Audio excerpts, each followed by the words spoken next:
요즘은 온몸에 두드러기가 나서 힘들었다. 예전에도 두드러기가 나서 혼났는데 요즘 신경을 많이 쓰고 무리를 좀 해서 그런지 온몸에 두드러기가 뒤덮었다. 가렵고 한기가 나고 잠도 안 오고 걱정이 돼서 어쩔 줄 몰랐다.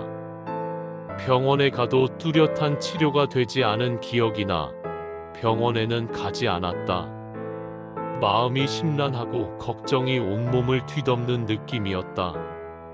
그런데 신기한 체험을 하였다. 평소에도 힘든 일이 있을 때는 나를 향한 하나님의 사랑을 생각하면 힘이 나고 평안한 느낌을 받을 때가 많이 있었다. 이렇게 힘들 때 나를 향한 하나님의 은혜로운 사랑을 생각하자고 작정하고 몸이 힘들수록 이 생각을 붙잡고 나아가자고 생각했다. 그러자 마음이 조금 평안해지고 가려움이 조금 덜해지는 느낌이 받았다. 그런데 갑자기 아무런 이유 없이 온몸에 두드러기가 다시 심해졌다. 너무나 놀라 병원 응급실에 가야 하나 걱정했다. 그런데 옛날에 두드러기가 심해 병원에 많아 다녔던 것이 생각났다. 그때도 약이나 주사를 맞았을 때는 잠시 좋아지는 듯 하다가 약효가 떨어지면 다시 재발하는 과정을 반복했던 것이 생각났다. 나는 병원도 소용없고 약이나 주사도 해결책이 아닌 것이다 라고 생각했다. 나는 하나님만이 해결자이시고 병을 치료하는 의사라는 생각이 들었다.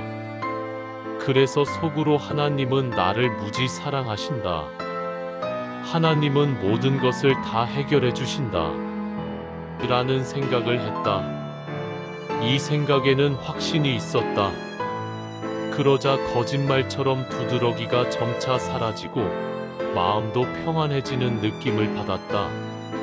잠시 후 정말로 온몸에 두드러기가 사라지는 기적이 일어났다. 온몸을 뒤덮었던 두드러기가 흔적도 없이 사라진 것이다. 나는 너무나 놀랍고 기뻤다. 나에게도 기적이 일어나는가? 라고 생각했다. 그러다 잠시 한눈을 파는 사이 또다시 몸이 안 좋아지는 느낌을 받았다. 그래서 몸을 보니 두드러기가 조금씩 다시 생겨나고 있었다. 걱정이 또다시 나를 뒤덮었다. 그러자 회복되는 속도와 같이 온몸의 두드러기도 또 다시 뒤덮여졌다. 나는 또 하나님을 붙잡았다. 하나님은 나를 무조건 사랑하신다. 하나님은 다 해주신다. 이것을 계속 속으로 되뇌이면서 이 생각을 계속 잡았다. 그러자 두드러기가 점차 사라지는 것이 아닌가. 그러다가 또다시 두드러기가 생겨나고 또 내가 하나님의 사랑을 생각하면 사라지는 현상이 반복되었다. 이러한 사이 나는 두드러기는 반드시 사라진다는 확신이 들었다. 순간순간의 현상에 휘둘리지 말고 나의 생각과 마음을 하나님의 사랑에 집중하면 반드시 두드러기는 치료된다는 확신이 들었다. 하루 후 정말로 두드러기는 흔적도 없이 사라졌다. 여기서 나는 확실히 믿게 되었다. 마음과 신체는 하나라는 것을, 마음이 병들면 몸도 병든다는 것을. 그러면 마음은 무엇인가? 무엇으로 마음을 잡을 수 있는가? 마음은 정신이요. 정신은 진리와 사랑에 반응한다.